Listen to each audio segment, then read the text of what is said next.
Sarah with Mall of America. Excited to be here today with Caroline Manzo. She's from Real Housewives of New Jersey, and she's going to be signing copies of her new book, Let Me Tell You Something. And how did you say it earlier? I said very calm, let me tell you something. Here it is. That's it. That's the mood I'm in now. What, describe the book a little bit to those who might have not heard about it. It's pretty much a compilation of questions that fans have asked me over the years about raising children and marriage and stuff like that. I've also sprinkled in there some anecdotes, behind the scenes stories of filming over the past 5 years. Some of the biggest scenes on the show, like when Albie with his law school debacle and all that, I tell you what's going on behind the scenes while we're filming. There's some recipes and photos. It's an easy read, it's a fun read, but I also like to think it's an empowering book too.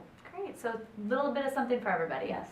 So on the show you tend to take on the role of the wise motherly figure. Is there anything that your mother used to say or do that you now find yourself saying and doing? Oh, you know, it's funny, it's this typical clean the room, shut the lights, and if you're bored, go, like I said, Mom, I'm bored, go clean your room. And when my kids were little, they said, I'm bored, go clean your room. So stuff like that. But I learned from my mom by watching her do things, okay, rather than say, you know. My dad was the one that always talked and taught me things like that, but my mom I watched, I'm one of 11, and I learned a lot by watching her do. Great, yeah. Great. So looks like you have a beautiful family. You have 3 kids? Yeah. And do you guys travel a lot, or I mean, with being on the show, did you guys take a lot of family vacations growing up?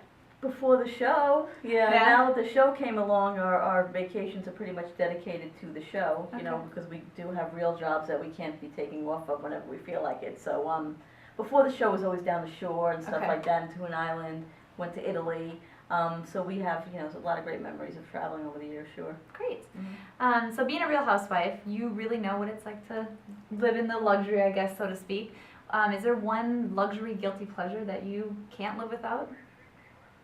I wouldn't call it a luxury guilty pleasure. It's we all have our smartphones. I think it's like my hand. If it's not attached to my hand, I get nervous.